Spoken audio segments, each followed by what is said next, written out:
તમે કટ્ટર ફેમિનિસ્ટ બનો તો પણ તમારું લોહી પી જાય, તમે કોઈક ભાઈઓની મદદ કરો તો તમને ફેક નારીવાદી કહી દેલા. ખરા માણસો છે. તો પછી જવું તો જવું ક્યાં? હા, જાય તો જાય કાં? પુરુષનો અને સ્ત્રીનો જીવનસાથી પસંદ કરવાનું અલગ હોય છે. પુરુષ એવી સ્ત્રી પસંદ કરે છે જે એની મમ્મી જેવી હોય. અચ્છા, હા હા, બરાબર. આ જોડાતું હોય. આ જોડાતું હોય છે. આ બધું બહુ રોજનું છે. કોઈ સ્ત્રી એવું કહે ને તમને કે મને કોઈ દિવસ કોઈ હેરાન જ ના કરી દે અથવા તો મારું કોઈ નામ જ ના લે, તો એ સ્ત્રી જુઠ્ઠી છે, હું તમને કહું. અચ્છા. હા, એવું શક્ય જ નથી. આ દુનિયામાં પ્રધાનમંત્રી હોવ કે તમે મજૂરણબાઈ હોવ કે શાકભાજી વેચતા હો કે ડૉક્ટર હોવ, ક્યારેક ને ક્યાંક અનુભવ. હા, તમને ક્યાંક ને ક્યાંક ડેઈલી બેઝ ઉપર અનુભવો થતા જ હોય.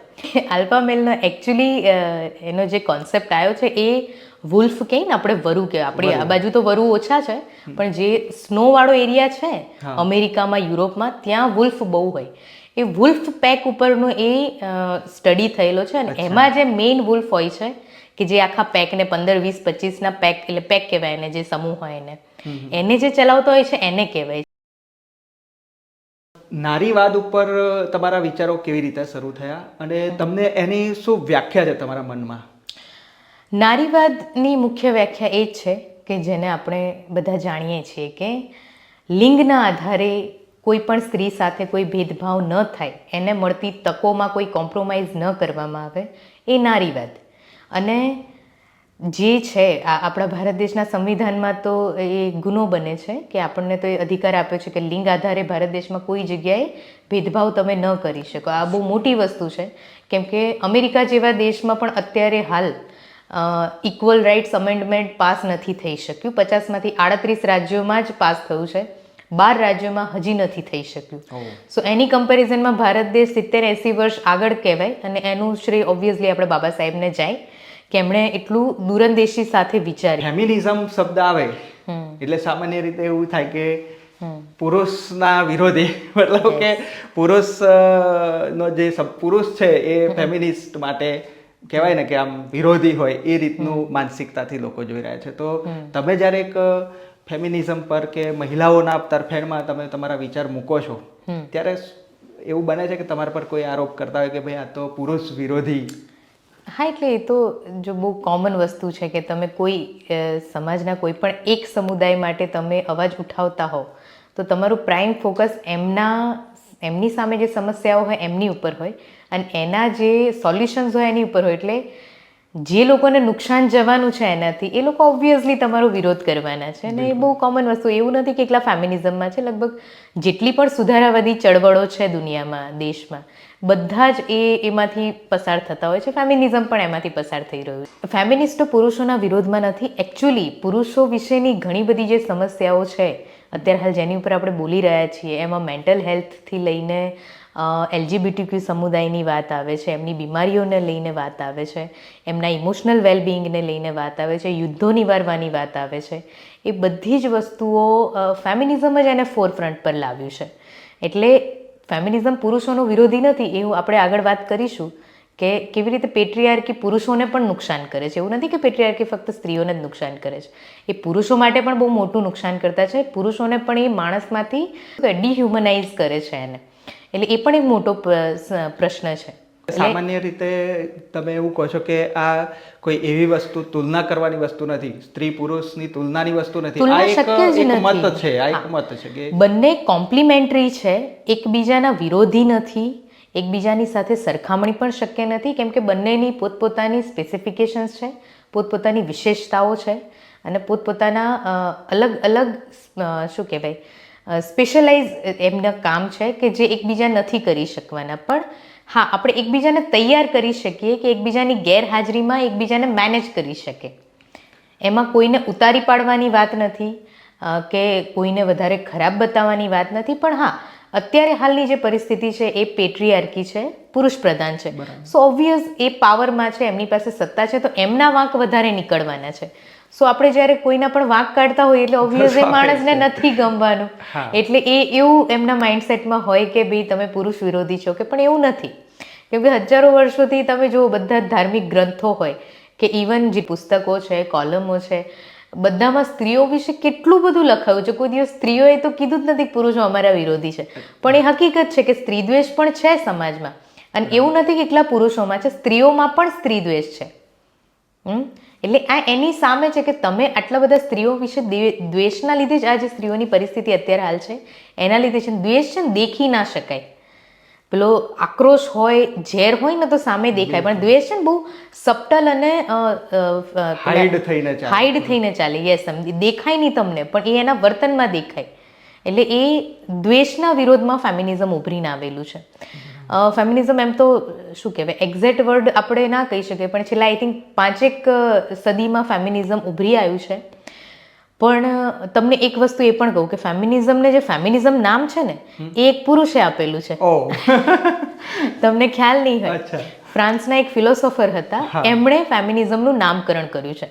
અને એનું નામકરણ એમણે શેના લીધે કર્યું છે કે 19મી સદીના શરૂઆતમાં જ્યારે પેલું ઇન્ડસ્ટ્રીયલ રેવોલ્યુશન થયું, ઔદ્યોગિક ક્રાંતિ થઈ યુરોપમાં, એ વખતે ફ્રાન્સમાં ફેક્ટરીઓમાં પુરુષોની સાથે સાથે મહિલાઓ પણ જતી હતી. અને મહિલાઓ વધારે જતી હતી કેમ કે પુરુષો તો યુદ્ધો લડવા જતા રહે. એ વખતે અમેરિકાવાળી યુદ્ધો ચાલતા હતા ભારતમાં, અને બીજા બધી જગ્યાએ પણ નવા નવા પ્રદેશો જીતવા માટે યુદ્ધો ચાલતા હતા. એટલે પુરુષો તો યુદ્ધોમાં જતા રહેતા. તો ઇન્ડસ્ટ્રીઓ કોણ ચલાવતું હતું? સ્ત્રીઓ ચલાવતી હતી. એ વખતે ફ્રાન્સની જે સ્ત્રીઓ ઉદ્યોગોમાં કામ કરતી હતી એ લોકોએ પોતાના પગાર માટે અને પોતાના અધિકારો માટે જે ચળવળો ચલાવી હતી એ બધી સ્ત્રીઓ મુખ્યત્વે હતી. એમાં સદસ્યો પણ સ્ત્રીઓ હતા, લીડરો પણ સ્ત્રીઓ હતા. અને એ જે ચળવળ હતી એને ફેમિનિઝમ નામ આપ્યું હતું. એ વખતે સ્ત્રીઓના અલગ અધિકારો માટે ફેમિનિઝમ નહોતું કહેવાતું એની શરૂઆત. અને પછી એ વસ્તુને આપણે નારીઓની લડત સાથે કન્ટિન્યુઅસલી ફેમિનિઝમ તરીકે આપણે એ વર્ડને, એ શબ્દને સ્વીકાર્યો છે. નારીવાદી ચળવળ. શબ્દ અને ભાષાની વાત નીકળી તો ગુજરાતી સાહિત્યમાં પણ નારીવાદ આખું અનુગાંધી યુગ, આધુનિક યુગ પછી ખાસ જોવા મળે છે. અને એમાં ચર્ચા એવી છે કે એ લોકો એવો શબ્દ પ્રયોગ કરે છે, જે સાહિત્ય ક્ષેત્રના લોકો છે, કે ભાઈ નારીવાદ અલગ છે અને નારી સંવેદના. તો પછી નારી સંવેદનાના લીધે તો નારીવાદ છે એવો અમને તર્ક થયો. તો પછી અમે કીધું કે આવું અલગ કેમ પાડે છે? એમાં કોઈ રાજનીતિ હોઈ શકે ખરી એમની? હોઈ શકે, કેમ કે તમારે જે એક નારીવાદની જે ચળવળ છે એનું એક સ્તર બની ગયું છે, એનું એક શક્તિશાળી રેપો છે. એટલે હવે જ્યારે તમે કોઈ માણસને કોઈ વિચારને સીધું ના પહોંચી વળો એટલે એના છે ને તમે થોડા છોતરા કાઢવાનું શરૂ કરો. અને નારી સંવેદના છે ને એવું જ છે કે ભાઈ એક્ઝેક્ટ જે વર્ડ અને લડત છે એના પાવરને ઓછો કરે છે. અને એવું ડિફરન્ટ મિનિંગ શું કરવા બનાવવું પડે? નારી સંવેદના વાળા મેં અમુક વસ્તુઓ જોયું છે, બધાને તો નથી ખ્યાલ મને, પણ અમુક જે મેં જોયું છે એનો મતલબ મેં એવો કાઢ્યો છે કે આ છે ને નારીવાદની સાથે સરખામણી કે કોમ્પિટિશન કરે છે. હવે આખી દુનિયામાં જ્યારે ફેમિનિઝમ ચાલતું હોય તો તમારે તમારા ખાબોચિયામાં રહીને એક નાનકડું અલગથી શું કરવાની જરૂર છે? બિલકુલ. તમે એક મોટા સમુદ્રનો પાર્ટ કેમ નથી બની શકતા? તમારે દરેક જગ્યાએ અલગ ચીલો ચાતરવાની ક્યાં જરૂર છે? અને નારી સંવેદનાની વાત છે એ પછી છે ને ટિપિકલ પેલો પેટ્રિયાર્કલ માઇન્ડસેટ વાળી વાત થાય કે સ્ત્રીઓને એકદમ ઇમોશનલ જ રાખવાની. એટલે અલ્ટિમેટલી તમને ઇમોશનલ જ રાખવાના. તમે લોજિકલ, રેશનલ અને બીજી કોઈ દિશામાં વિચારી ના શકો એની માટે સંવેદના શબ્દ પકડી રાખ્યો છે. હવે સંવેદના તો દરેકની હોઈ શકે, પુરુષોની પણ હોઈ શકે, સ્ત્રી પુરુષ સિવાય અન્ય જે લિંગના માણસો એમની પણ હોઈ શકે. હા, કોઈ પુરુષ પણ સ્ત્રી પ્રત્યે સંવેદના અનુભવીને એના માટે પ્રોટેક્શનમાં બોલી શકે. અને મેઇન વસ્તુ તો વાદ અને સંવેદના બે ટોટલ એનો મિનિંગ જ ડિફરન્ટ થાય છે.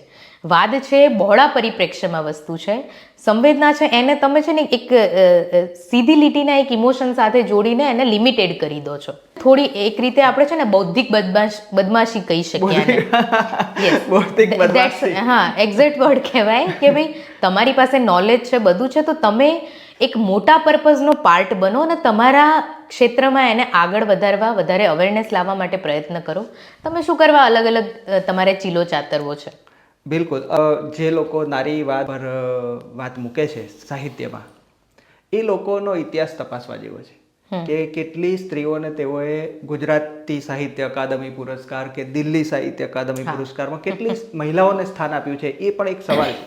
અને મારે તો અભ્યાસમાં આવ્યું અને મેં એના પર લેખ પણ કર્યો. કાર્યકારી સદસ્યો કેટલા મહિલાઓ છે, કેટલા મહિલાઓ પ્રમુખ રહ્યા છે, સેક્રેટરી રહ્યા છે, કેટલા મહિલાઓને આર્થિક એમણે સહયોગ આપ્યો છે પોતાના સાહિત્યને પ્રકાશિત કરવા માટે. આ બધી વસ્તુઓ જોવી જોઈએ. અને શબ્દો બદલવાથી શું થવાનું છે? બિલકુલ. અને એમાં પણ પાછું પેલો સેન્સ તો જોડાયેલો જ છે. કદાચ તમે તમારા ક્ષેત્રમાં એ અનુભવ કર્યો છે કે નહીં હું પૂછી શકું કે અમુક વર્ગ વિશેષ હોય હા એ ફેક્ટર હોય છે કે અમુક વર્ગ વિશેષ હોય તો એને ધ્યાનમાં લઈને પણ પુરસ્કાર આપવામાં આવે.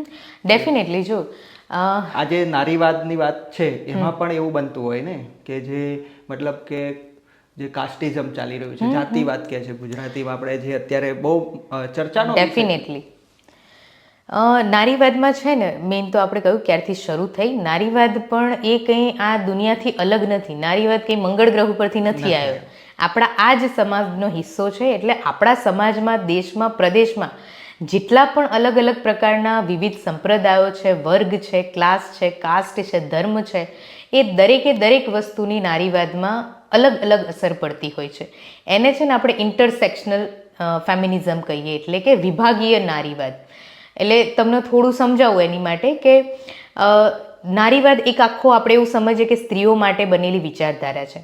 એમાં એક સવર્ણ સ્ત્રીની એનો નારીવાદ અલગ હોઈ શકે, ગામડાની એક સાવ અભણ મજૂરબાઈનો અલગ હોઈ શકે, એક દલિત બાઈનો નારીવાદ અલગ હોઈ શકે, આદિવાસી બાઈનો અલગ હોઈ શકે, બ્રાહ્મણ સ્ત્રીનો નારીવાદ અલગ હોઈ શકે. નારીવાદ છે ને એને આપણે એક રીતે પાણીની જેમ લઈ શકીએ. એ સોલ્યુશન છે, પાણી એ સોલ્યુશન છે, પણ પાણી કેવું સોલ્યુશન બનશે એ એનો જે કયા આકારના પાત્રમાં એ જાય છે ને એ અકોર્ડિંગ એનું, હા, એ સર્કમસ્ટેન્શિયલ હોય. બધાના સર્કમસ્ટન્સ અલગ હોય, આફ્રિકાના અલગ હોય, અમેરિકાના અલગ હોય, ભારતના, પણ અલ્ટિમેટલી એ પાણી છે, એ સોલ્યુશન છે સમસ્યાનું. એટલે એક સ્ત્રી મારી માટે જે સોલ્યુશન કામ કર્યું હોય બીજી કોઈ સ્ત્રી માટે ના પણ કરે, એ ત્રીજી કોઈ સ્ત્રી માટે ના પણ કરે. એને આપણે વિવેકથી જોવું જોઈએ. આપણે કોઈ એક નિયમ બનાવીને નારીવાદને તોલવાનો પ્રયત્ન ના કરવો જોઈએ. આપણે દરેકે દરેક અલગ અલગ પ્રકારના નારીવાદને રિસ્પેક્ટ આપવી જોઈએ અને એના સર્કમસ્ટેન્શિયલ શું પીડાઓ આપનારા કે એની સાથે અત્યાચાર કરનારા, અન્યાય કરનારા પરિબળો છે એ અકોર્ડિંગ આપણે જે તે સ્ત્રી કે જે તે સમુદાયની સ્ત્રીઓ વિશે આપણે ધારણા બાંધવી જોઈએ અને એ અકોર્ડિંગ સોલ્યુશન આપવા જોઈએ. કે પુરુષો જે છે એ પ્રેશર વધારે સારી રીતે હેન્ડલ કરી શકે અને મહિલાઓ જે છે એમાં પ્રેશર હેન્ડલ કરવાની એટલી કેપેસિટી હોતી નથી. આવો એક દલીલ છે, એક માન્યતા છે, લોકોની એવી માન્યતા છે. તો તમારું શું માનવું છે? એ માન્યતા એમ તો ખોટી છે, કેમ કે પ્રેશર હેન્ડલ કરવાની વસ્તુ ઘણા બધા ફેક્ટર ઉપર કામ કરે. માણસની પર્સનલ ચેલેન્જીસ એણે કેવા ફેસ કર્યા છે. એક 15 વર્ષનું બાળક વધારે સારી રીતે પ્રેશર હેન્ડલ કરી શકે 35 વર્ષના કોઈ એડલ્ટ કરતાં. એ જીવનના ઘણા બધા પાસાઓ ઉપર અસર કરતું હોય છે, ફક્ત જેન્ડર નહીં. એટલે એવું જનરલાઇઝ ના આપી શકાય. પણ જ્યાં સુધી આજે પ્રેશર હેન્ડલ કરવાની વાત છે એમાં બે આપણે લઈ શકીએ. એક તો મસ્ક્યુલર પ્રેશર હેન્ડલ કરવાની ક્ષમતા અને બીજું ઇમોશનલ પ્રેશર હેન્ડલ કરવાની ક્ષમતા. મસ્ક્યુલરની વાત હોય તો પુરુષો ઓછા સમયમાં વધારે ઇન્ટેન્સ રીતે પ્રેશર હેન્ડલ કરી શકે. મતલબ તમારે લાકડું ફાડવું છે તો કુહાડી મારીને તોડવામાં પુરુષ વધારે કારગર સાબિત થઈ શકે. સામે પક્ષે એ જ લાકડાની નાની નાની કતરડ કાઢવાની હોય ને એમાં 4-6 કલાક લાગવાના હોય, જેમાં કન્ટિન્યુઅસલી મસલ પાવરની જરૂર હોય, હા, તો ત્યાં સ્ત્રી વધારે સાબિત થઈ શકે સારી કારગર. પણ આવું કમ્પલસરી કશું જ નથી હોતું. દરેક માણસની પોતાની પ્રેક્ટિસ અને ઈચ્છા મુજબ માણસ એમાં ફેરફાર કરી શકતો હોય છે. બીજું ઇમોશનલ પ્રેશરની વાત છે, એમાં પુરુષો બહુ સારું પ્રેશર હેન્ડલ કરી જ શકે છે. આપણે કદાચ ઇમેજિન ના કરી શકીએ કે આર્મીવાળા યુદ્ધોમાં અથવા તો રિસર્ચ લેબોરેટરીમાં વૈજ્ઞાનિકો 36 કલાક કામ કરતા હોય છે, સર્જનો ઓપરેશનો કરતા હોય છે. એવા ઘણા બધા વિસ્તારો છે. આ જે ONGCમાં દરિયા વચ્ચે પુરુષો કામ કરતા હોય છે, તો એ લોકો કન્ટિન્યુઅસલી 48 કલાક કે ઘણીવાર તો એનાથી પણ વધારે કામ કરી શકતા હોય છે. તો એવું નથી કે પુરુષો હેન્ડલ નથી કરી શકતા, આપણે એમને એ રીતે તૈયાર નથી કરતા. મેઇન સ્ત્રીઓને આપણે એ રીતે તૈયાર કરીએ છીએ. નાનપણથી આપણે એને ઇમોશનલ લેબર લેવા માટે, ઇમોશનલી વધારે પાવરફુલ થવા માટે આપણે એને અલગ અલગ પ્રકારના અનુભવો આપે છે કે બેન તારે સાસરે જવાનું છે, તારે બીજા કોઈના ઘરમાં જઈને સેટ થવાનું છે, તો તારું ઇમોશનલી મજબૂત હોવું જરૂરી છે.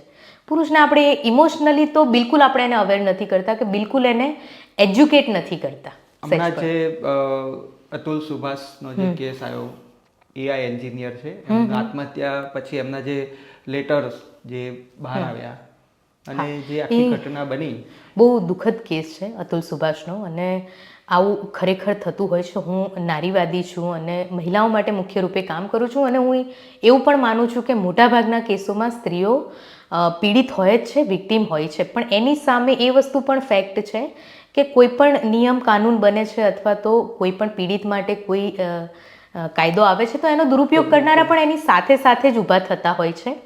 એટલે આવા દુઃખદ ઘટનાઓ વારંવાર બન્યા કરતી હોય છે ને એની માટે પણ આઈ થિંક આપણે દિલ્હીમાં દીપિકા ભારદ્વાજ બેન એડવોકેટ છે, એ એમના ખુદના ઘરમાં એવો કેસ જોયા પછી એમણે આવા પુરુષોની મદદ કરવા માટે NGO સંસ્થા ચલાવી રહ્યા છે.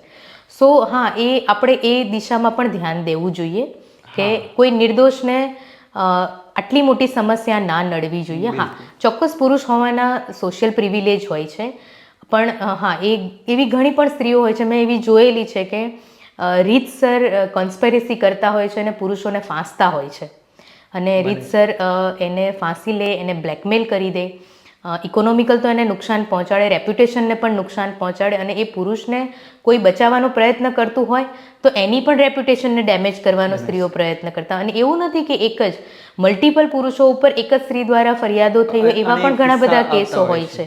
સો એવામાં છે ને કોર્ટે, અને કોર્ટ આપણા કરતાં હોશિયાર હોય છે. આ કિસ્સામાં જો કે જજબેન જે હતા એમનો પણ બહુ શંકાસ્પદ રોલ રહ્યો છે જે અતુલ સુભાષના કેસમાં છે. અને એ ખરેખર તો આપણી સિસ્ટમ કેટલી બોદી છે ને, એ એક સામાન્ય માણસ માટે ન્યાય લેવા જવું કેટલું અઘરું કામ છે ને, એ બતાવે છે કે પોલીસ કે જજ કે વકીલ કે કોઈ તમારા સપોર્ટમાં નથી હોતું. ને એવું નથી કે એટલા અતુલ સુભાષના કેસમાં જ, ઘણા બધા કેસ, મોટા ભાગના કેસીસમાં સિસ્ટમ તમને કોઈ રીતે મદદરૂપ થતી નથી, ઉપરથી એ તમને એક્સપ્લોઇટ કરતી હોય છે. અને એમાં પુરુષોને આ ટાઈપના કેસોમાં ખાસ હોય છે. એટલે બહેનોને આપણે જ્યારે શીખવાડીએ, પોતાના અધિકારો માટે જાગૃત કરતા હોઈએ, ત્યારે ખાસ આપણે એમને બીજાના અધિકારો માટે પણ જાગૃત કરવા જોઈએ કે ભાઈ તમે મનુષ્ય છો, ચોક્કસ તમે એમના કરતાં 100 ગણા વધારે પીડિત છો, પણ છતાંય એ પણ તમારી સાથે પીડિત જ છે. તો તમારે થોડી સમજ દાખવવાની હોય, થોડા વધારે વાટાઘાટો કરી શકો છો, અને છતાં પણ ના જાય તો પછી આગળ વધો. અને કોર્ટ એ જ કરતી હોય છે ઘરેલું મામલામાં, કેમ કે કોર્ટને ખબર હોય છે કે અલ્ટિમેટલી આ ઘીના ઠામમાં ઘી પડી જવાનું છે. એટલે એના બહુ બધા પાસા હોય છે. પણ આજે આત્મહત્યાની વાત મેં પહેલાં પણ કહ્યું કે આ જનરલી કોઈ એક મુદ્દા ઉપર માણસ આવું પગલું ભરી લેતું હોય છે, પણ એની પાછળ એની વર્ષોની એની જે સ્ટ્રેસ હેન્ડલ કર્યો હોય છે, તકલીફ હોય છે, એ બધું ભેગું થયું હોય છે. આપણે એવું માનીએ કે આ એક જ કારણના લીધે એણે આવું પગલું ભર્યું, એવું નથી હોતું. એને ઇકોનોમિકલ પ્રશ્નો હોય, ફેમિલીના પ્રશ્નો હોય, કદાચ એનું ભૂતકાળમાં હાર્ટબ્રેક થયું હોય, એની સાથે કોઈ પ્રકારના ભેદભાવ થયા હોય, ઘણું બધું હોય. જેવી રીતે કે કોઈ મહિલાને કોઈ પણ પુરુષ દ્વારા કઈ નોકરીના સ્થળે, મતલબ ફરજના સ્થળે, પુરુષોને પણ એ રીતના થતા હોય છે, પુરુષોનું પણ થતું હોય. અને સામાન્ય રીતે કેવું બનતું હોય છે, ઘણા 1-2 કેસ મારા ધ્યાનમાં આવ્યા, મેં જોયું કે કોઈ ફિમેલ જ્યારે આ રીતે આરોપ કરે છે તો પહેલી ઇમ્પેક્ટ શું હોય છે? આ ઇમ્પેક્ટ બહુ જરૂરી હોય છે. કે ઇમ્પેક્ટ એવી હોય છે કે સ્વાભાવિક રીતે લોકો એવું સ્વીકારીને જ ચાલે કે પુરુષ જ ભૂલવાળો હોય છે. તો જ્યારે તમે જો એમાં હું તમને કહું કે એના છે ને 2 પાસા છે. હું ઘણા સમયથી આ રીતના ઘરેલું કેસોમાં ઇન્વોલ્વ થતી હોઉં છું, અને ઘણી બધી જગ્યાએ આપણે સંસ્થા થ્રુ ને વ્યક્તિગત રીતે પણ એમને માર્ગદર્શન આપતા હોય છે. આમાં છે ને 2 વસ્તુ છે. સમાજ છે ને ટોટલી પુરુષ તરફી છે. તમને કહું, પુરુષે એક ગમે એટલી મોટી ભૂલ કરી હોય ને, 4 નહીં 40 સ્ત્રીઓને પણ દુઃખી કરશે કે વાઈફ લઈ આવશે ને, તો એની બહુ ઇમ્પ્રેશનને ડેમેજ નથી થતી હોતી. અને જ્યારે સ્ત્રીને કાયદા તરફથી 100% રક્ષણ છે. બંનેનું એકદમ કોન્ટ્રાસ્ટ છે. સમાજ પુરુષને ટેકો આપે છે એટલે કાયદો સ્ત્રીને ટેકો આપે છે. આ બેઝિક વસ્તુ છે. હકારાત્મક પક્ષપાત, અને બંને પક્ષે પૂર્વગ્રહો છે, બંને પક્ષે એના પ્લસ માઇનસ છે કે ભાઈ કાયદામાં પુરુષને નુકસાન થાય છે, સામાજિક રીતે સ્ત્રીને વધારે નુકસાન થાય છે. આમાં કેવું હોય કે પુરુષો બહુ એગ્રેસિવ હોય ઇન જનરલ એમ, અને એમના ઇમોશન બહુ ઇન્ટેન્સ હોય. એટલે ઘણીવાર ઇવન નાનકડી ઘટના બની જાય ને આવેશમાં કે આક્રોશમાં એ કહી દે વાઈફને કે ભાઈ તું નીકળી જા મારા ઘરમાંથી, તું મને નથી ગમતી, તું આવી છે, તું તેવી છે, તારા ઘરના આમ છે, તારા જેવી મને 70 મળી રહેશે. પણ એ મોમેન્ટમાં એ ભૂલી જાય છે કે એ જે સ્ત્રી સાથે આવું વર્તન કરે છે એની સોશિયલ, એ સ્ત્રીના લાઈફમાં શું કોન્સિક્વન્સીસ ઊભા થશે. વાતમાં કશું જ નથી હોતું મેજોરિટી કેસીસમાં. ઈગોનો પ્રશ્ન હોય, અને મેજોરિટી પુરુષોને ખબર જ નથી એ કોઈ સ્ત્રીને પ્રેમિકા તરીકે છોડશે અથવા તો પત્ની તરીકે છોડી મૂકશે, કાઢી મૂકશે કે જુદો થશે તો એની એ સ્ત્રીની લાઈફ ઉપર કેટલો મોટો અસર થશે ને મોટાભાગના પુરુષોને નથી ખબર હોતી. અને છે ને જ્યારે આવું થાય ને, સ્પેસિફિકલી આઈધર એ પ્રેમિકા છે અથવા તો વાઈફ હોય ને એવું થતું હોય કે ભાઈ બાળક થાય ને પછી પુરુષનો રસ ઘટી જાય સ્ત્રીમાં મોટાભાગે, કેમ કે થોડી અદોદડી થઈ ગઈ હોય, ઓછી દેખાવડી હોય, એના પેલા મૂડ સ્વિંગ્સ બહુ વધી ગયા હોય ડિલિવરીના લીધે ને લીધે, તો એવામાં પુરુષનો રસ સ્ત્રીમાં નેચરલી ઘટતો હોય છે એવું કહે છે. અને એ જ સૌથી વધુ ચેલેન્જિંગ ટાઈમ હોય છે હસબન્ડ વાઈફ માટે. એ વખતે જ મોટાભાગના જે ડિસ્પ્યુટ્સ ઊભા થતા હોય છે ફર્સ્ટ ચાઇલ્ડ પછી થાય છે. મને તો એટલે એ વખતે જ્યારે આવું થાય ને એવું હતું કે શરૂઆતમાં મેરેજ લાઈફની શરૂઆતમાં એ લોકોએ બહુ ઝઘડા થતા ના હોય કે એમનું ફર્સ્ટ બાળક વખતની પ્રેગ્નન્સી ને પછીની ડિલિવરી હોય ને એ જે 2 થી 2.5 વર્ષનો ગાળો હોય છે ને બહુ ચેલેન્જિંગ હોય હસબન્ડ વાઈફ માટે. પણ એવું ના હોય કે માની લો કે ઘરમાં બાળક આવ્યું છે તો હસબન્ડ વાઈફનું હોય બોન્ડિંગ ને વધે. પણ એની સાથેના ચેલેન્જીસ પણ હોય ને. આપણે શું છે માણસની પ્રોબ્લેમ એ છે કે આપણે ખાલી સારું સારું જોઈએ છે. આપણે એની સાથેના જે ચેલેન્જીસ આવે છે ને એની માટે આપણે રેડી નથી હોતા. આ પેલું પ્રી વેડિંગ ને એના સેલિબ્રેશન જેવું છે. આપણને ફોટો સેશન મસ્ત જોઈએ છે, એસ્થેટિક મસ્ત જોઈએ છે, પણ કોઈ એક અજાણ્યું માણસ આપણા ઘરમાં આવીને રહે છે તો એની સાથે જે બધો ચેન્જ આવવાનો છે એની માટે આપણે રેડી નથી હોતા. આપણે ખાલી ગુલાબી પિક્ચર જ જોઈએ છીએ. એટલે દરેક વસ્તુના પ્લસ માઇનસ રહેવાના. એટલે એ જે થાય ને એ વખતે સ્ત્રીને મોટા ભાગે જ્યારે એને તરછોડવામાં આવે તો એ બહુ એને એવું લાગે કે મારો ઉપયોગ થઈ ગયો, મને યુઝ એન્ડ થ્રો કર્યો પુરુષે. કદાચ પુરુષ બી એટલું દૂરનું ના વિચારતો હોય, એક ક્ષણિક એનો આવેગ હોય એવું બની શકે, પણ આ જે ફિલિંગ હોય ને બહુ ગંદી હોય સ્ત્રીઓ માટેની. એવું પણ હોય ને કે માની લો કે પુરુષને એવું ફીલ થાય કે ભાઈ મારા માટેનો ટાઈમ નથી આપી શકતા, હા મને ઇગ્નોર કરે છે એમ. પણ એ સમય સ્વાભાવિક છે, નાનું બાળક હોય તો એના જોડે એ બદલાઈ જાય છે. એ સંશોધનો સાબિત કરે છે કે એના હોર્મોન્સ ને બધું જ ચેન્જ થઈ જાય છે. મધર માટે એનું બાળક જ પ્રાયોરિટી થઈ જાય છે. મારા ખ્યાલ મુજબ તો જે મારો ખુદનો અનુભવ કહું તો બાળક માટે વધારે સમય જોઈતો હોય છે. એ એની જાતે કશું નહીં. બાળક 24 કલાક અટેન્શન માંગે તમારું. અટેન્શન માંગે છે. એટલે 24 કલાક અને એક દિવસ માટે નહીં, 2 થી 5 વર્ષ. પુરુષોએ પણ જોડાવું જોઈએ. આપણે ત્યાં આવી માનસિકતા છે. વિદેશોમાં હમણાં મારે નેક્સ્ટ જે ગયું પોડકાસ્ટ થયું, એ પોડકાસ્ટમાં જે અતિથિ તરીકે આવ્યા હતા ભૂપેન્દ્ર રાવલ સાહેબ, એમણે અનુભવો શેર કર્યા. ત્યાં તો પુરુષોને ટ્રેનિંગ આપવામાં આવે કે ભાઈ કેવી રીતે ડાયપર પહેરાવવું, કાઢવું, આ બધું જ. તો આપણે ત્યાં આ વસ્તુ નથી. અમને ત્યાંનો જે અનુભવ અમને શેર કર્યો હતો, તો આપણે ત્યાં એ જે કહેવાય ને પરિવારની જે ભાવના છે એ એવી છે કે ફરજોમાં બાંધી દીધા છે. એનું રીઝન છે કે વિદેશોમાં ન્યુક્લિયર ફેમિલી છે જયેશભાઈ, ભારત દેશમાં જોઈન્ટ ફેમિલી છે. એટલે ભારત દેશમાં બાળક છે ને બીજા બધા જ ઉછેરે. મોટાભાગના ફાધર્સને હમણાં 20 વર્ષ પહેલા સુધી મોટાભાગના પેરેન્ટ્સને, પિતાઓને ખાસ ખબર નહોતી કે એમનું બચ્ચું ક્યાં મોટું થઈ ગયું. અત્યારના આ જનરેશનના ફાધર્સને ખબર પડે છે. જૂની જનરેશનના ફાધરને તો ખબર જ નથી કે એમનું છોકરું ક્યારે 10મું 12મું ભણી લીધું છે. કેમ કે જોઈન્ટ ફેમિલીમાં રહેતા હતા, મમ્મી સાચવી લે, ભાભી સાચવી લે. હા, એટલે એના ભાગમાં આવતું જ નહોતું. એટલે જે સોશિયલ સિસ્ટમ છે એ એનું બેનિફિટ છે, નુકસાન છે. પણ એ જે અપેક્ષાઓ હતી એ જૂની હતી. હાલની કન્ડિશનમાં આપણે એ પ્રમાણે એકલા મધર ઉપર આપણે ડિપેન્ડ ના રહી શકીએ. બિલકુલ. અને જ્યારે હવે તો મહિલાઓ પણ પૂરા તાકાતથી પ્રતિનિધિત્વ કરી રહી છે અલગ અલગ ક્ષેત્રોમાં, તો સ્વાભાવિક છે કે એમને પણ એ સમય જતો હોય ત્યાં જવું પડતું હોય. તો હવે જે છૂટાછેડાના કેસ વધ્યા છે એ બહુ વધ્યા છે એવું એક રિપોર્ટ આવ્યો છે. 36%. હા, 100માંથી 36% છૂટાછેડા થઈ જાય છે. એનું કારણ આ જ છે કે અત્યારે તમે જે કીધું કે આફ્ટર મેરેજ પછી જે સાથે રહેવાનું એક્સપેક્ટેશન્સ, એટલે 7 જન્મો સુધી સાથે રહીશું અને એ જે પ્રતિજ્ઞાઓ લે છે અત્યારના મેરેજ છે એક જન્મ પૂરો કરતા એ ઇન્સ્ટાગ્રામેબલ મેરેજ છે.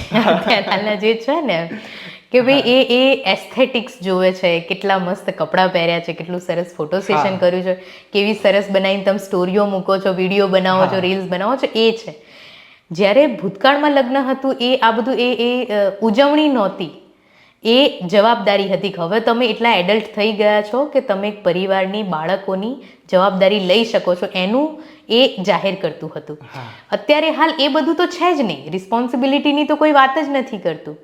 જે એડજસ્ટમેન્ટ હોય, કોમ્પ્રોમાઇઝીસની કોઈ વાત જ નથી કરતું. બસ બધાને સેલિબ્રેટ જ કરવું છે અને એક પિક્ચર પરફેક્ટ બતાવવું છે. એ બહુ મેજર રીઝન છે. એ સિવાય પણ ઘણા બધા રીઝન છે. હવે જે તમે વાત કરી કે આ રીતે જે અવધારણાઓ છે, તો એવી અવધારણાઓ આજે પણ ચાલી રહી છે કે સ્ત્રીની દુશ્મન સ્ત્રી.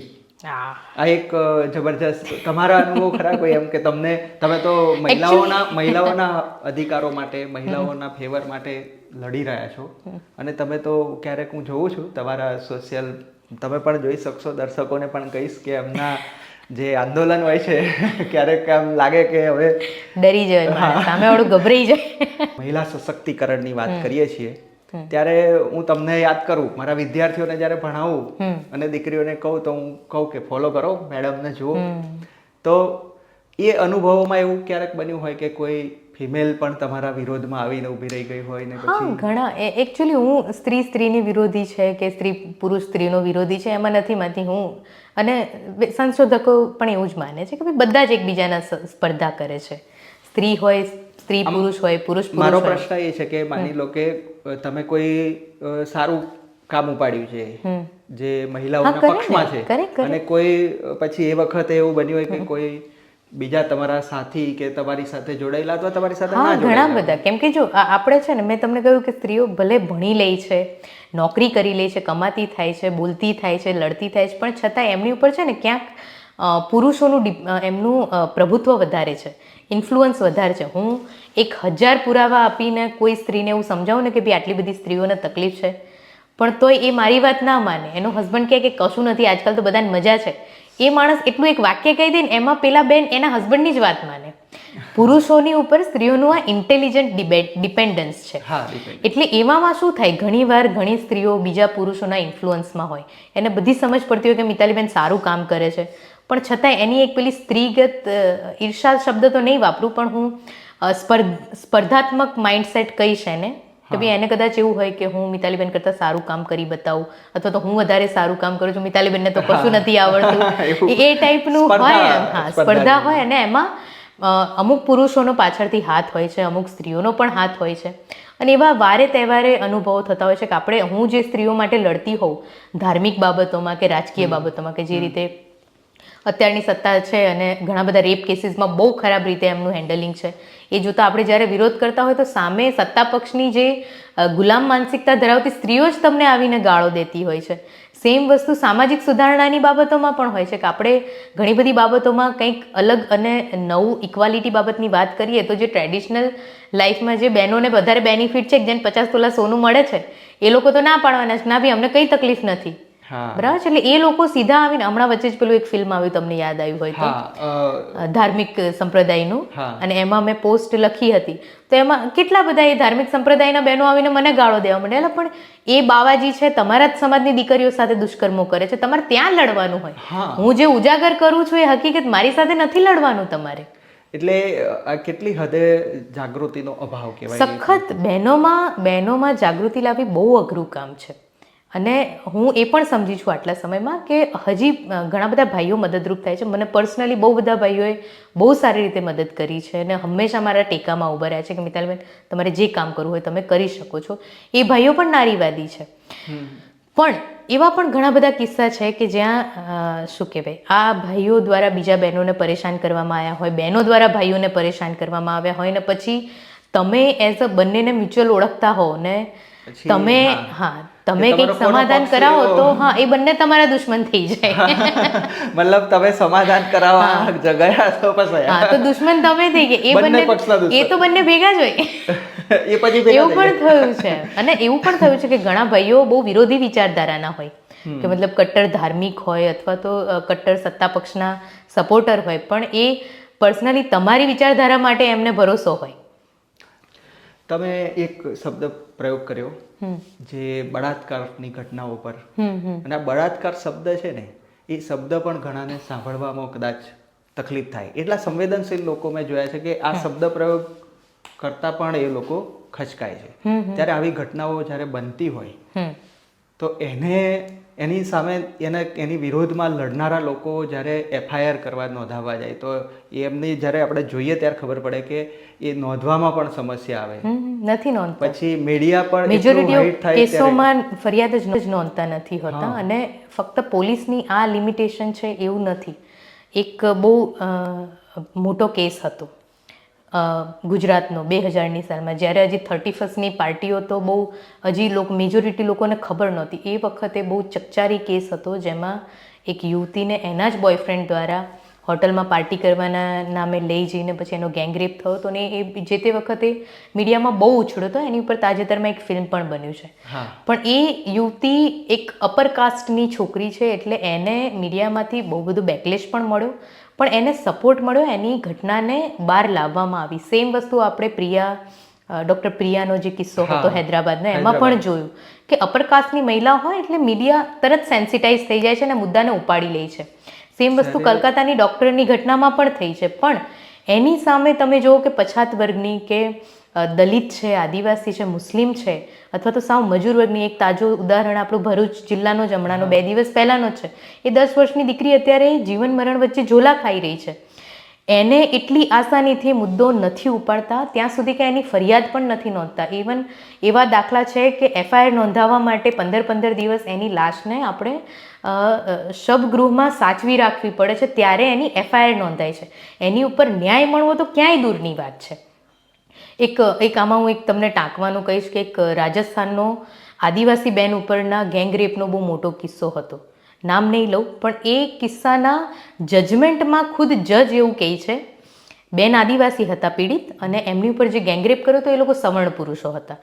તો એ વખતે જજ, એ કેસના જજ એવું જજમેન્ટ આપે છે કે હું નથી માનતો કે કોઈ ઉચ્ચ વર્ણના સવર્ણ વર્ગના પુરુષોને આટલી પછાત વર્ગની આદિવાસી સ્ત્રીનો રેપ કરવાની જરૂર પડે. જે એને અડતા ના હોય એ એનો રેપ કઈ રીતે કરી શકે?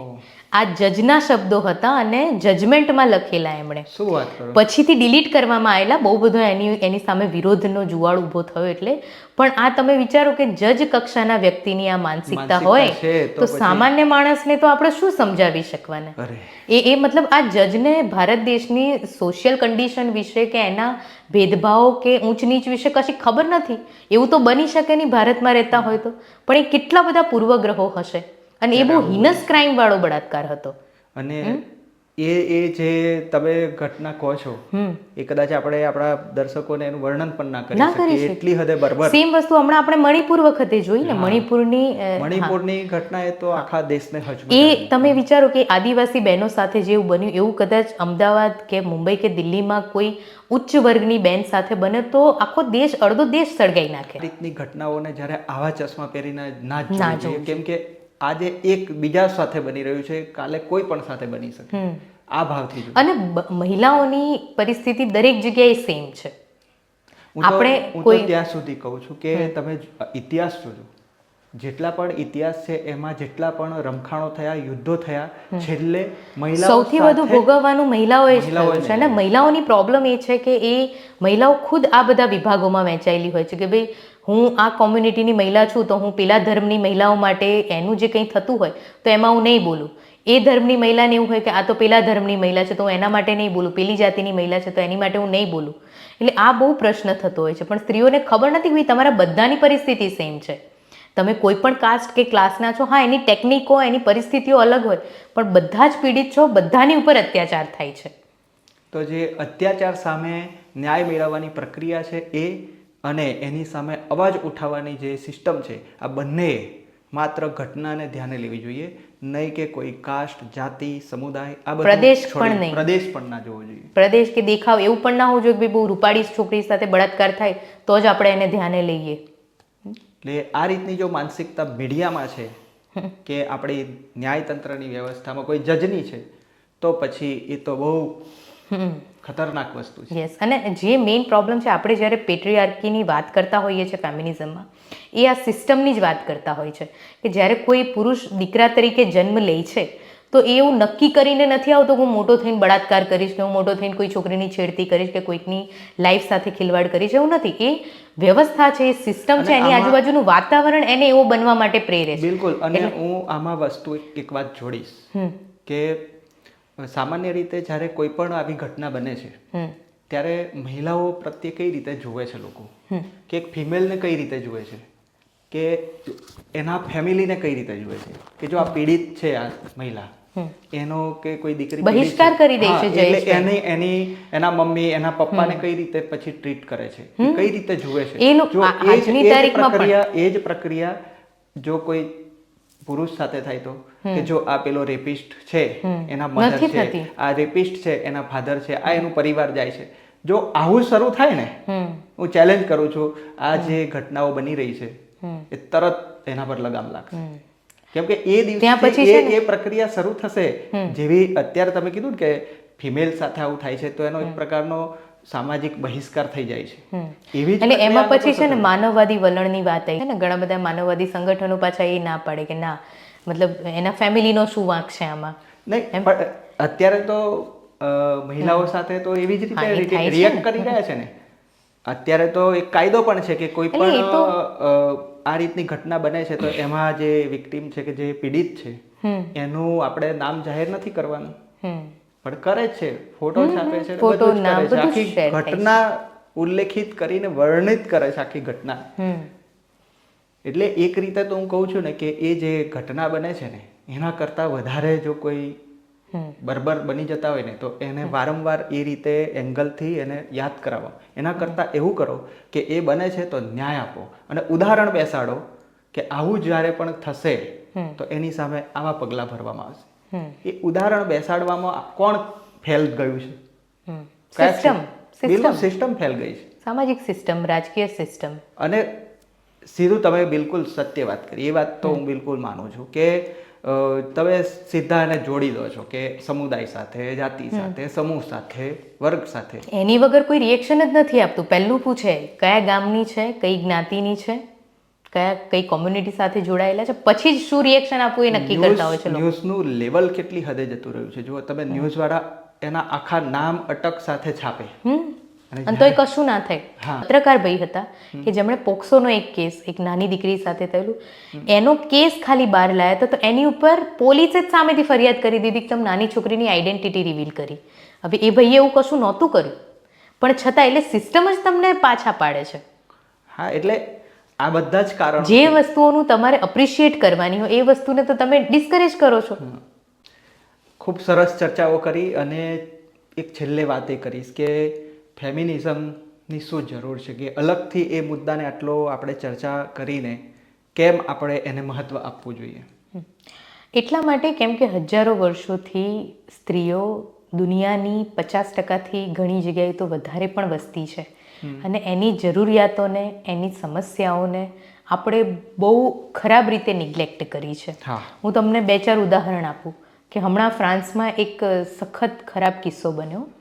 એક બેન છે, બેનનું નામ નહીં લઉં હું. બેન જ્યારે 62 વર્ષના હતા ત્યારથી લઈને 8થી 10 વર્ષ સુધી એમના પોતાના હસબન્ડે પોતાની જ આજુબાજુના ઓળખીતા 70થી વધુ પુરુષોને પોતાના જ ઘરમાં બોલાવીને બેનને બેહોશીની દવા ફૂડમાં ખવડાવીને પોતાની નજર સામે પોતાની જ પત્નીનો બળાત્કાર કરાવડાવ્યો, એના વિડીયો બનાવડાયા. એમાંથી એ એન્જોય કરતો હતો. અને આ પુરુષો એવા હતા કે જે એના ઓળખીતા હતા. પોતાના બાળકના ટીચર હોય, પ્લમ્બર હોય, એમાં 22-23 વર્ષના નાના છોકરાથી લઈને 50-60-70 વર્ષના પુરુષો સુધીના બધા ઓળખીતા પુરુષો હતા. આ બધા પુરુષોમાંથી એક પણ જણને એવી જરૂર ના લાગી કે એમણે જે તે સ્ત્રીને કહેવું જોઈએ કે તમારો હસબન્ડ બેન તમારી સાથે આવું ધૃણિત કૃત્ય કરી શકે છે. એ બેનને આટલી હમણાં છેલ્લે 2020માં એટલે અરાઉન્ડ એ 70 યર્સના હશે ત્યારે બેનને આ ઘટનાની પોલીસ દ્વારા ખબર પડી કે જ્યારે પોલીસે એમના હસબન્ડને કોઈ બીજા કેસ અંડર પકડ્યા અને એમના લેપટોપમાંથી, કોમ્પ્યુટરમાંથી એમની જ વાઈફના 2000થી વધારે વિડીયો મળ્યા.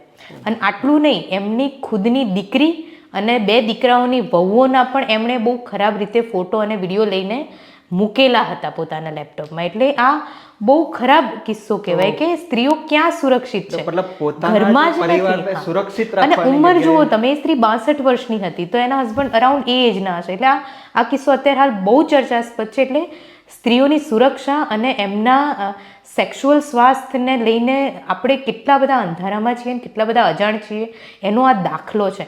એની સાથે બીજો હમણાં તમને ઉદાહરણ કહું કે આપણે હમણાં 2 દિવસ પહેલાં જ વલસાડ જિલ્લાના CDHOએ પ્રેસમાં ઇન્ટરવ્યૂ આપ્યું છે અને જણાવ્યું છે કે એમના બહુ નાના એવા એકમમાંથી લગભગ 628 દીકરીઓ એવી છે કે જે 12થી 16 વર્ષની અંદર પ્રેગ્નન્ટ થઈ છે અને ડિલિવરી થઈ છે એમની, અને એમની ગર્ભાવસ્થાને, એમના ઇમોશનલ સ્વાસ્થ્યને આપણે બિલકુલ ધ્યાન નથી દઈ રહ્યા. આ કેટલી મોટી ઘટનાઓ છે. મોટા મોટા નિર્ભયા છે કે હાથરસ છે કે કઠુઆ, એવા બળાત્કારોની તો હું હજી વાત જ નથી કરતી. હું હજી તો વાત કરું છું કે દીકરીઓના એ જન્મે છે ત્યારે આપણે એને કેટલી સારી રીતે સ્વીકારીએ છીએ.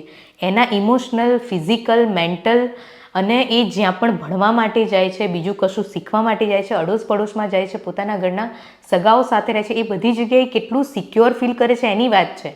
પબ્લિક ટ્રાન્સપોર્ટમાં જાય છે તો ત્યાં એને કોઈ અડપલું નથી કરતું, હેરાનગતિ નથી કરતું, એની વાત કરીએ છીએ. એણે કયા કપડાં પહેરવા, એણે હિજાબ પહેરવો કે નહીં, એણે જીન્સ પહેરવું કે નહીં, આવી વાતો ઉપર આપણે દીકરીઓની હત્યા કરી નાખીએ છીએ. અને આને આવી તો કેટલી બધી વસ્તુ છે. આપણે જ્યારે ફેમિનિઝમ, નારીવાદની વાત કરીએ ને, લોકોને બસ એમ જ હોય કે બસ આ લોકોને બિકીની પહેરવી છે, શું કહેવાય, લગ્નો નથી કરવા, ફરી ખાવું છે, પણ એવું નથી. સ્ત્રીઓની એટલી બધી હજારો નાની મોટી સમસ્યાઓ છે કે જેને નિવારતા હજી આપણને ઘણો સમય લાગવાનો છે. અને આ બધું નારીવાદ છે. નારીવાદ ફક્ત ટૂંકા કપડાં પહેરીને પાર્ટી કરવી કે એ બધું નથી. હા, એ બધી છૂટ પણ હોવી જોઈએ સ્ત્રીઓને. આપણે કોઈની વ્યક્તિગત પસંદગી ઉપર આપણે લિમિટેશન ના મૂકી શકીએ. પણ જે એબ્સોલ્યુટ ઇક્વાલિટીની વાત છે, ત્યાં વાત એટલી જ છે કે જસ્ટ બિકોઝ કોઈ સ્ત્રી છે એના લીધે એની સાથે તમે ભેદભાવ ના કરી શકો, અથવા તો એનો વિકાસ રૂંધાય એવા કોઈ નિયમ કાનૂનો ન બનાવી શકો. અમેરિકા જેવા દેશમાં તમે હમણાં જુઓ કે આજની તારીખે એબોર્શન થવું જોઈએ કે નહીં લીગલ, આ મેટર ઉપર ઇલેક્શનો લડાય છે પ્રેસિડેન્ટના. વિચારો, હમણાં જાપાનના એક પેલા નેતા છે, એમણે એવું કહ્યું કે આપણે ત્યાં વસ્તી ઘટી ગઈ છે, તો વસ્તીને વધારવા માટે આપણે દીકરીઓને હવે કોલેજ જવાનું બંધ કરાવી દેવાનું, 18 વર્ષ પછી એમને યુનિવર્સિટીમાં એડમિશન નહીં આપવાનું. અને હા, જાપાનમાં, યસ. અને 25 વર્ષ સુધી એમને જેટલા બાળકો થાય એટલા કરી દેવાના, 30 વર્ષ પછી એમના ગર્ભાશય ઓપરેશન કરીને કાઢી નાખવાના. એટલે ભાઈ, તમે સ્ત્રીઓને શું સમજો છો? પાલતુ પ્રાણી છે સ્ત્રીઓ કે જેને તમે એમ લાઈનમાં લગાડીને એમને બાળકો પેદા કરાવડાવો? આ માણસ છે ભાઈ, એની સાથે એનું સામાજિક સ્વાસ્થ્ય જોડાયેલું છે, પોતાનું વિચારિક બધું સ્વતંત્રતા જોડાયેલી હોય. અને એ મરજીની વાત છે કોઈ માણસે બાળક પેદા કરવા કે નહીં. તમે તમારા ધાર્મિક કે રાજકીય એજન્ડા માટે સ્ત્રીઓનો બાળક પેદા કરવાના મશીન તરીકે ઉપયોગ કરો, એ વસ્તુ કોઈ પણ કાળે યોગ્ય ના કહી શકાય. ઈરાનમાં જુઓ તમે હમણાં કે 9 વર્ષની, એની 15 વર્ષની ઉંમર છે અત્યારે લીગલ મેરેજની, એ 9 વર્ષ કરવાનો વિચાર કરી રહ્યા છે. હવે તમે વિચારો કે 9 વર્ષની દીકરી સાથે કે 12 વર્ષનો દીકરો લગ્ન નહીં કરે, કોણ કરશે? 30 કે 35 વર્ષનો પુરુષ લગ્ન કરશે. એ એની માટે કરે છે. એ કંઈ 12-13 વર્ષના દીકરા સાથે લગ્ન કરાવવા માટે એની ઉંમર 9 વર્ષ નથી કરતા. એટલે આ બધું વ્યવસ્થાના પાર્ટ તરીકે થાય છે, લીગલી થાય છે. એટલે એટલા માટે ફેમિનિઝમ જરૂરી છે. બિલકુલ. અને હજી આવતા 200, 500, 1000 વર્ષ સુધી ફેમિનિઝમ વગર ચાલવાનું નથી દેશને. જરૂર છે જ. અને ભારતના બંધારણમાં પણ, આપણી નાગરિક ફરજોમાં પણ તમે જોશો તો મહિલાઓ પ્રત્યે સન્માન, આદર, આ બધી જ વાતો મૂકેલી છે. પણ આપણે ખરેખર કેટલા જીવીએ છીએ એ પણ બહુ મહત્ત્વની વાત છે. તો મિત્રો, જીવનમાં એ વિચારવું, જ્યારે પણ કોઈ મહિલા સાથે તમે વ્યવહારમાં આવો છો તો તમારા પરિવારમાં પણ મહિલાઓ છે એને યાદ કરીને વ્યવહાર કરો. તમે જ્યારે પણ કંઈક ખોટું વિચારો છો, અને તમે જે ઘટના કીધી એને તો આ તો બહુ જૂજ, આ તો બહુ આંગળીના વેઢે ગણે બહાર આવેલી આંગળીના વેઢાની ઘટના છે. આના કરતાં પણ બહુ ખરાબ ઘટનાઓ બનતી હોય છે. તો આટલો જો સમાજમાં આટલો બધો મહિલાઓ સાથે જો અત્યાચાર ને આટલું બધું જો થતું હોય તો એની સામે બિલકુલ પડકાર આપે એવા અવાજની જરૂર હોય, એવા અવાજને સહયોગ આપવાની જરૂર હોય છે. તો નારીવાદને ઘણા મિત્રો કટ્ટર સાથે જોડે છે, કટ્ટરતા સાથે જોડે છે. પરંતુ મિત્રો, હું એવું કહીશ આટલા આપણા સંવાદ પછી કે હું કહું તમને કે મેં શરૂઆતમાં પણ કહ્યું કે નારીવાદ છે ને એક બ્રોડ સ્પેક્ટ્રમ છે. દરેકનું પોતાનું માપ હોય. કોકને 35 માર્ક્સ આવડે એટલું ગણિત આવડતું હોય, કોક 70 માર્ક્સ વાળું ગણિત લાવે, કોકના ગણિતમાં 100 માર્ક્સ આવે. એટલે નારીવાદનું પણ એવું છે કે હવે તમે કોઈ સૌરાષ્ટ્રના છે કે યુપી બિહારના છે કે અફઘાનિસ્તાનની કોઈ મહિલા છે કે જે લોકો પરંપરાને વધારે માને છે, તો એ સ્ત્રીનો નારીવાદ ડિફરન્ટ હોઈ શકે. મુંબઈની કોઈ સ્ત્રીનો નારીવાદ ડિફરન્ટ હોઈ શકે, અમેરિકાની સ્ત્રીનો નારીવાદ ડિફરન્ટ હોઈ શકે. દરેકની સમસ્યાઓ, ચેલેન્જીસ અલગ હોય, સોલ્યુશન અલગ હોય. એટલે નારીવાદ આ બધાનો સુમેળ છે. એમાં એક નારીવાદી સાચી નથી થઈ જતી, બીજી નારીવાદી ફેક નથી થઈ જતી. બરાબર છે. આ મુદ્દો અને એની સાથે જોડાયેલી જે તે મુદ્દા પૂરતો આપણે વિવેક જાળવવાનો થાય. જરૂર છે. તો ખૂબ સરસ ચર્ચા કરી. આપનો ખૂબ ખૂબ આભાર. મિત્રો, બનેલા રહેજો ધ ટ્રાયલ ટાઈમ સાથે.